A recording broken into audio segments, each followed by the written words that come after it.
नमस्कार, मी लक्ष्मण. आपण पाहतायत आपला आवाज मध्ये आपलं मनपूर्वक स्वागत. सध्या जिल्हा परिषद आणि पंचायत समितीच्या निवडणुकांची रणधुमाळी वेगाने सुरू आहे. अनेक उमेदवार त्या ठिकाणी निवडणुकीच्या निमित्ताने या निवडणुकीच्या मैदानामध्ये आहे. प्रत्येक उमेदवार मतदारांमध्ये जातोय, त्या ठिकाणी आपल्या मतदारसंघाचं विजन, त्या ठिकाणी विकासाचं विजन मांडण्याचा प्रयत्न करतोय. अगदी याच पद्धतीने आज आपण पाबळ केंदूर जिल्हा परिषद गटातील अतिशय महत्वाचा पंचायत समिती गण, अर्थातच पाबळ पंचायत समिती गण आणि याच गणातील भारतीय जनता पक्षाचे अधिकृत उमेदवार दीपकजी खैरे माझ्यासोबत आहे. त्यांच्याशी आपण बातचीत करणार आहे. खैरे साहेब, प्रथमतः आपलं मनापासून स्वागत. खर तर निवडणुकीला सामोरे जात आहेत. ही निवडणूक तुमची काही नवीन नाही, कारण की याच्या आधी तुम्ही ग्रामपंचायतचं सरपंच म्हणून काम केलेलं आहे, निवडून आलेला होतात. आता ही निवडणूक होतीये पंचायत समितीची, काय तयारी सुरू आहे? पंचायत समितीच्या निवडणुकी संदर्भात जर पार्श्वभूमी सांगायची झाली तर माझ्या गावामध्ये ज्यावेळेस सरपंच म्हणून काम करत होतो त्यावेळेस एक कृषी सिंचन प्रकल्पाच्या माध्यमातून एक 500 एकरचा एक पहिला कृषी सिंचन प्रकल्प फेज 1 केला होता. गावामध्ये विविध स्तरावर लोकाभिमुख काम करण्याचं काम देखील मागच्या 5 वर्षामध्ये केलेलं आहे. आणि आता समजा आपण सरपंच झाल्यानंतर कोणती निवडणूक लढली पाहिजे याची मनात भूमिका घेताना आपण आपल्या पातळीनुसार सरपंच झाल्यानंतर पहिल्यांदा आपण पंचायत समितीत निवडणूक लढली पाहिजे ही भूमिका मनात ठेवून एक पंचायत समिती निवडणुकीच्या माध्यमातून प्रयत्न करण्यासाठी मी सुरुवात केली होती. खरं तर मतदारसंघामध्ये तुम्ही फिरतायत, प्रचार प्रसाराच्या निमित्तानं लोकांचा कसा प्रतिसाद मिळतोय? लोकांचा प्रतिसाद चांगला आहे की एक नवीन होतकरू तरुण आहे आणि ज्याची हिस्ट्री चांगली आहे, की ज्यांनी मागच्या 5 वर्षामध्ये एक अपेक्षेपेक्षाही चांगलं काम केलंय. 1000 एकरच्या आसपासचा कृषी सिंचन प्रकल्प फेज 1 आणि फेज 2 च्या माध्यमातून आता कामं सुरू आहेत. भविष्यात अजून देखील पाण्याचे प्रकल्प 3रा आणि 4था गंगासागर असेल, धामारीच्या भागात असेल आणि कापरटेक ह्या भागात 3ऱ्याचा प्लॅन आहे. त्याचबरोबर 4था प्रकल्प हा पाबळला आपण थापेवाडीला या ठिकाणी करण्यासाठी प्रयत्नशील आहोत. त्या भागाचा सर्वे देखील केला आहे. एक चांगल्या प्रकारची ऊर्जा मनात आहे की आपल्याला काहीतरी नवीन करून दाखवायचे आणि अशक्य वाटणाऱ्या गोष्टी या आपल्याला शक्य करायच्यात. ह्या करत असताना एक चांगल्या प्रकारची संधी मिळणं गरजेचं आहे, राजकीय प्लॅटफॉर्म मिळणं गरजेचं आहे. म्हणून एक पंचायत समितीचं आपण माध्यम घेतलेलं आहे. आपल्या सर्वांना माहिती आहे की पंचायत समितीचे कामं आणि मी जे माझं विजन आहे ही कामं वेगवेगळी आहेत. पंचायत समितीच्या माध्यमातून शेतकऱ्यांना वैयक्तिक लाभाच्या योजना असतात. त्या ठिकाणी गावातील काही यंत्रणा असेल, समजा बोरवेल असेल, हापसा असेल, त्या नीट करण्याच्या संदर्भातली भूमिका पंचायत समितीच्या माध्यमातून करायची. ही कामं करायची आहेत, परंतु एक चांगले विजन असलेली कामं म्हणजे काय की ज्या वाडीवास्त्यांनी अडचणीतले असलेले रस्ते, पान रस्ते असेल, तर हे होताना 5-5, 10-10 वर्ष त्या ठिकाणी वेळ लागतो. ते आपण आपल्या माध्यमातून फास्ट ट्रॅकवर आपण करत आहोत. दुसरी गोष्ट म्हणजे शेतीच्या पाण्याचा जो प्रश्न आहे तो आतापर्यंत तुम्ही पाहिला असेल की ह्या सर्व गटामध्ये आंदोलन करणे, त्यासाठी भांडणे, अशा प्रकारचे बरेच भूमिका शेतकऱ्यांनी आतापर्यंत केलेल्या आहेत. परंतु मी स्वतः MBA फायनान्समध्ये शिक्षण झालेलं आहे आणि आपण आपल्या शिक्षणाचा लाभ घेतल्यानंतर देखील आंदोलनाच्या दिशेने न जाता आपण आपल्या पातळीवर एक 500 एकरचे कृषी प्रकल्प करणे हे मला सोयीस्कर वाटले आणि त्यातून मी मार्ग काढत आता यशाकडे चाललेलो आहे. या भागात एक नेत्रदीपक अशी कामगिरी झालेली आहे. लोक म्हणत आहेत की हे एक विजनफुल नेतृत्व आहे आणि या ठिकाणी अशा माणसाची गरज आहे. तेच मला त्या मुद्द्यावरती यायचंय की कोणती निवडणूक असो, मग ग्रामपंचायतची असो, विधानसभेची असो किंवा अगदी लोकसभेची असो, तर विकासाच्या मुद्द्यावरती निवडणुकीला सामोरं जाणं त्या ठिकाणी अपेक्षित असतं. तुम्ही सुद्धा उमेदवार आहात, निवडणुकीला सामोरे जाताय. काय पुढ्यात तुमच्या पाबळ पंचायत समिती गणातल्या या मतदारसंघासाठी, लोकांसाठी, शेतकऱ्यांसाठी काय करू पाहतायत? आता ही जर निवडणूक पाहिलं तर आम्ही हे जे काय राजकीय प्लॅटफॉर्म आम्ही हा स्वीकारलेला आहे की ह्या मार्गातून जायचं आहे. तर जनतेला एक माझी एक विनंती आहे की ही जी काम करणारी लोक आहेत ही आता यांचे 5-5, 8-8 वर्ष यांनी सामाजिक कार्य केलेलं आहे. विकास नाना गायकवाडांनी देखील मागच्या 8 वर्षामध्ये पाबळला कधी टँकर लागला, सगळ्यात पहिला टँकर विकास नाना गायकवाड यांचा येतो. त्यांच्या माध्यमातून या ठिकाणी पाण्याची समस्या दूर होती. या भागामध्ये त्यांनी विवाह सोहळ्याच्या माध्यमातून सामाजिक कार्य केले आणि आपल्याला सांगायला आवडेल की आता विवाह सोहळ्याच्या माध्यमाच्या नंतर आता विकास नाना गायकवाड यांच्या माध्यमातून एक सार्वजनिक उपक्रम म्हणून एक मंगल कार्यालय म्हणजे ज्या ठिकाणी गोरगरीब लोक आपलं त्या ठिकाणी लग्न कार्य जे आहे त्या ठिकाणी 50,000 1,00,000 रुपये न घालवता त्या ठिकाणी मोफत त्या ठिकाणी विवाह आपल्या मुलांचा मुलींचा करू शकतात आणि गरिबाच्या घराला एक चांगल्या प्रकारचा आधार देण्याचं काम त्या ठिकाणी होणार आहे. तर मला असं मतदारांना आवाहन करायचं आहे की जिल्हा परिषद जे उमेदवार आहे त्यांच्याकडे आज तुम्ही 2-3 हजाराच्या रुपयांकडे न पाहता आज त्या ठिकाणी जर भविष्य काळामध्ये आपल्या घरातलं एखादं लग्न जर मोफत होणार असेल आणि अशा प्रकारचे उमेदवार जर त्या ठिकाणी येणार असतील तर आपण सर्वांनी मिळून जिल्हा परिषद जे उमेदवार आहे विकासना गायकवाड यांचा नक्की त्या ठिकाणी ठामपणे विचार झाला पाहिजे आणि त्यांच्या मागच्या 8 वर्षाची सामाजिक सेवा जी पाहता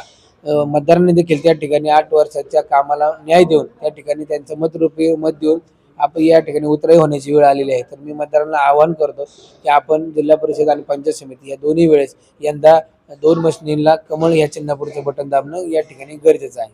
का तुम्ही इतरही अनेक काही पक्ष असताना तुम्ही भारतीय जनता पक्षाकडूनच उमेदवारी लढवण्याचा का निर्णय घेतलात? इतर बरेचसे पक्ष असताना असं म्हणणं देखील या ठिकाणी चुकीचं राहील. मी स्वतः राष्ट्रवादी काँग्रेस पार्टीचं 5 वर्षामध्ये काम केलं आहे. पण मी अजूनही मला प्रश्न पडतो की राष्ट्रवादी काँग्रेस पार्टीला कोणत्या कॅटेगरीचे उमेदवार पाहिजे होते आणि मी कोणत्या कॅटेगरीमध्ये बसलो नाही आणि माझी उमेदवारी त्यांना का योग्य वाटली नाही. कोणत्या कशा प्रकारचं काम केलेलं माणूस पाहिजे, एक सरपंच म्हणून काम केलेलं पाहिजे त्या ठिकाणी मी आहे. निष्कलंक पाहिजे तर आमच्याकडे कोणत्याही प्रकारचे गुन्हे नाही, कसल्याही प्रकारच्या वादाच्या भूमिकेत आम्ही कधी पडलेलो नाही. त्या ठिकाणी शेतीच्या पाण्याचे प्रकल्प केलेले आहेत, सामाजिक जीवनामध्ये असंख्य अशी कामं केली आहेत. तर मग कोणत्या कॅटेगरीमध्ये आम्ही उमेदवार म्हणून बसलो नाही आणि मग हा सर्व झालेला अन्यायाचा सगळा विचार करता भारतीय का डावललं गेलं असं काय वाटतं? राजकीय भूमिका जर तशी म्हणायची झाली तर कोणावर आता टीका करणे ही प्लॅटफॉर्म म्हणजे माझ्या विचाराला पटत नाही. पण मला असं वाटतं की नवीन जे उमेदवार येत आहेत तर त्या उमेदवारांना डावलण्यासाठी एक भूमिका पक्षाची अशी असेल की जुन्यांना संधी देणे आणि नवीन जे काय तरुण घडणार आहेत एक राजकीय प्लॅटफॉर्म त्यांना मिळणार आहे नेते म्हणून त्यांना ते नको असेल असं मला वाटतं. कारण त्यांनी कधीही तरुणांची बाजू घेतलेली नाहीये. या ठिकाणी जे काही पक्षासाठी त्यांनी रात्रंदिवस केलाय त्यांची कधी बाजू घेतलेली नाहीये आणि त्यामुळं राष्ट्रवादी काँग्रेस पक्षाला रामराम करून आज भारतीय जनता पक्षाने त्यांचे सर्व उमेदवारांनी एकत्र येऊन की जर हा माणूस एवढं काम करतो तर याच्या विरुद्ध उमेदवार लढवण्यापेक्षा या उमेदवाराला आपण पाठिंबा दिला पाहिजे.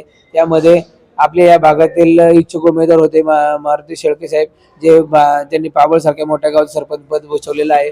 त्यांनी देखील उमेदवारासाठी त्या ठिकाणी ते थांबले आणि ते दीपक खैरे या नावाला त्यांनी पसंती दिली. त्यानंतर शिवसेनेच्या कडून सचिन वाबळे उमेदवार इच्छुक होते, त्यांनी देखील थांबून या ठिकाणी सर्वांनी मिळून माझ्यासारख्या तरुणाला संधी दिली. त्या सर्व शिवसेना आणि भारतीय जनता पक्ष सर्वांचं मी या ठिकाणी आभार व्यक्त करतो की कामाच्या मागे ते उभे राहिले. भविष्यामध्ये त्यांच्या या उपकाराची परतफेड नक्की मी माझ्या कामाच्या निमित्ताने करून दाखवेन. खरं तर निवडणूक म्हटलं की त्या ठिकाणी विरोधकही आले. तुमच्या समोर जे उमेदवार आहेत त्यांचं आणि पार्टी पक्षाचं सुद्धा त्या ठिकाणी तगडं आव्हान असणार आहे, कारण की राष्ट्रवादी काँग्रेस पक्ष सुद्धा तितकाच मजबूत पक्ष आहे. इथलं नेमकं वातावरण काय तुमच्या मतदारसंघामध्ये? आमच्या मतदारसंघामध्ये एक चांगल्या प्रकारची लढत होण्याची अपेक्षा आहे. शेतकरी विरुद्ध धनशक्ती अशा प्रकारची लढत आहे. कोट्यवधी रुपये प्रॉपर्टी असलेले जिल्हा परिषद आणि पंचायत समितीचे उमेदवार आहे. परंतु तळागाळातलं काम करणारा म्हणून एक दीपक खैरे या नावाला आणि विकास नाना या नावाला शेतकऱ्यांची पसंती आहे. कारण आम्ही शेतकऱ्यांच्या बांधावर जाऊन काम करतो. आज मागच्या 5 वर्षामध्ये आम्ही ही कामं केलेली आहेत. आमच्या कामाच्या निमित्ताने आमची चुणूक आम्ही त्यांनी दाखवलेली आहे. परंतु मतदारांना एक आव्हान आहे की खूप कमी वेळा असे उमेदवार येतात की जे जीवाची बाजू लावून आणि घरचे पैसे खर्च करून त्या ठिकाणी सामाजिक कार्य करतात. आणि जर अशा उमेदवारांना यंदा संधी नाही दिली तर भविष्यात राजकारणात एक आपल्याला नियती आपले प्रश्न विचारेल की आम्ही चांगले उमेदवार दिले होते परंतु तुम्हीच त्या ठिकाणी चांगल्या पर्यायाचा विचार नाही केला. तर ह्या नियतीने आपल्या प्रश्न विचारण्यापेक्षा जनतेने आता शून्य व्हावं आणि एक चांगल्या उमेदवारांच्या पाठीमागे उभं राहावं अशी मी जनतेला आवाहन करतो. ह्या भागाचा विकास करण्यासाठी आता नव्या तरुणांची गरज आहे. या तरुणांची गरज म्हणजे नुसती त्यांच्या विचारांची देखील गरज आहे. आज आम्ही ठामपणे सांगतो की आम्ही कधी तरुणांना व्यसनाधीन केलं नाही, कधी तरुणांना व्यसनासाठी प्रवृत्त केले नाही आणि जे तरुण व्यसनाधीन होत आहे त्यांना त्या व्यसनापासून लांब जाण्यासाठी आम्ही प्रवृत्त केले. हे मतदारांना खूप आवडलेलं आहे. आज आमचा कोणताही कार्यकर्ता त्या ठिकाणी कशा प्रकारचं मध्यधुंदी अवस्थेत तुम्हाला पाहायला नाही मिळणार. कारण आम्ही तरुणांच्या एकदम त्यांच्या भविष्यासाठी घडवत आहोत. तरुणांचं भविष्य घडलं पाहिजे ही आमची भूमिका आहे. आगामी काळात या ठिकाणी परिवर्तन पाहायला मिळेल की काय? जनता नक्की परिवर्तन घडवेल. कारण जनतेला विकास पाहिजे, जनतेला नवीन उमेदवार पाहिजे, नवीन चेहरे पाहिजे. आज आम्हाला अभिमान वाटतो की आम्ही आमच्यावर कोणतेही गुन्हे नाही अशा प्रकारचा फॉर्म त्या ठिकाणी जोडलेला आहे आणि त्यामुळं आम्हाला त्याचा अभिमान आहे, जनतेला देखील त्याचा अभिमान आहे. विकास पाहिजे म्हणजे विकास गायकवाड. विकास नाना गायकवाड आणि आशाताई साकोरे आणि दीपक खैरे या ठिकाणी विकासाची आशा आणि आशानंतर त्या ठिकाणी लागणारा दीपक अशा प्रकारची भूमिका ह्या भारतीय जनता पक्षाच्या माध्यमातून मिळालेली आहे. त्यामुळे आशा, दीपक आणि विकास हे तिन्ही गोष्टी या ठिकाणी आलेल्या आहेत. एक शेवटचा महत्वाचा प्रश्न दीपकजी, 5 फेब्रुवारीला मतदान आहे आणि 7 फेब्रुवारीला त्या ठिकाणी निकाल लागणार आहे. काय दीपक खैरे यांना निकालाचा काय विश्वास वाटतो? मी या निवडणुकीत उभं राहताना माझ्या पुढे कोण उभा आहे आणि त्यांच्या अगोदर माझी उमेदवारी जवळजवळ निश्चित मानली जात होती. मी उभा राहणार हे माहीत असताना देखील त्यांनी त्या ठिकाणी उमेदवारी त्या ठिकाणी दिलेली आहे. आता घाबरायची गरज ही मला राहिलेली नसून मी माझ्या कामाप्रती एकनिष्ठ आहे. मी निवडणुकीचा जय पराजयाचा विचार न करता भविष्यात 5 वर्ष काय करायचं त्याचं विजन माझं आज देखील रेडी आहे. पुढच्या 5 वर्षात नक्कीच मी जय पराजयाचा विचार न करता जनता मला काम करताना पाहिजे. तर हे होते पाबळ पंचायत समिती गणाचे भारतीय जनता पक्षाचे अधिकृत उमेदवार दीपकजी खैरे, ज्यांच्यासोबत आपण बातचीत केली आणि त्यांचं आपल्या मतदारसंघाच्या विकासासाठी असलेले विजन त्या ठिकाणी समजून घेण्याचा प्रयत्न केला. त्यांची निवडणुकीसाठीची असलेली रणनीती, अशा या सगळ्या गोष्टी जाणून घेण्याचा प्रयत्न केलेला आहे. व्हिडिओ जर्नलिस्ट विश्वजित पोलेस, मी लक्ष्मण दातखेडे, आपला आवाज पाबळ.